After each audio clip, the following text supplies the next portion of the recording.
Valentine's day సందర్భంగా ప్రేమ్, చామంతి, నిషా, గుణ నలుగురు కూడా కారులో వెళ్తూ ఉంటారు. ప్రేమ్ డ్రైవ్ చేస్తూ ఉంటే ప్రేమ్ పక్కన నిషా చాలా సంతోషంగా కూర్చొని సాంగ్స్ పెడుతూ ఉంటుంది. వెనుక సీట్‌లో కూర్చొని ఉన్న గుణ ఇక చామంతిని ఇబ్బంది పెడుతూ మాటి మాటికి బ్యాడ్‌గా టచ్ చేస్తూ ఇబ్బంది పెడుతూ ఉంటాడు. దాంతో ప్రేమ్‌కి చాలా కోపం వచ్చి చాలా సార్లు సడన్ బ్రేకులు వేసి గుణ ముక్కు పగిలిపోయేలా చేస్తాడు. కాలేజ్‌కొచ్చిన తర్వాత అక్కడున్న ఒక వ్యాలంటైన్స్ డేని చూపిస్తూ ఒక యాంకర్ మైక్‌లో మాట్లాడుతూ ఉంటుంది. ఇక్కడ ఉన్న వ్యాలంటైన్స్ డే ట్రీని మీరు చూస్తున్నారు కదా! ఈ చెట్టు ప్రత్యేకత ఏంటో ఇప్పుడు మనం తెలుసుకుందాము.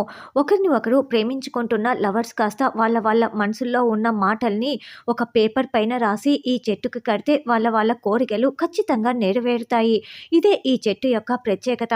ఇప్పుడు మీ మీ మనసుల్లో ఉన్న కోరికలనన్నింటినీ ఒక పేపర్‌లో రాసి తీసుకొచ్చి ఈ చెట్టుకి కట్టండి అని ఆ అమ్మాయి చెప్పటంతో ఎవరికి వాళ్ళు చీటీలో రాస్తూ ఉంటారు. ఇక చామంతి అయితే మీ మీద మాత్రమే ప్రేమ ఉన్నది అన్నది మాత్రమే నిజం బాబు అని రాస్తూ ఉంటే, నువ్వు నా మీద ప్రేమ లేదని చెప్పిందంతా కూడా అబద్ధం అవ్వాలి చామ్ అని ప్రేమ్ రాస్తుంటే, జీవితాంతం మీతోనే కలిసి బ్రతకాలని అనుకుంటున్నాను బాబు అని చామంతి రాస్తూ ఉంటుంది.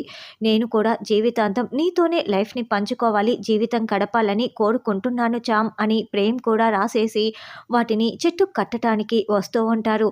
నా కోరిక ఇదే బాబు, నా కోరిక నెరవేరాలి అని చామంతి అనుకుంటూ వస్తూ ఉంటే గుణ, నిష అడ్డుపడతారు.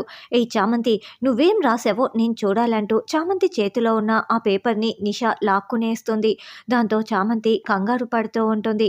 మరి చామంతి రాసిన ఆ చీటీని ప్రేమ్ చదివేసి చామ్ ప్రేమని అర్థం చేసుకొని కోపం తగ్గించుకుంటాడా అన్నది రానున్న ఎపిసోడ్‌లో తెలుసుకుందాం.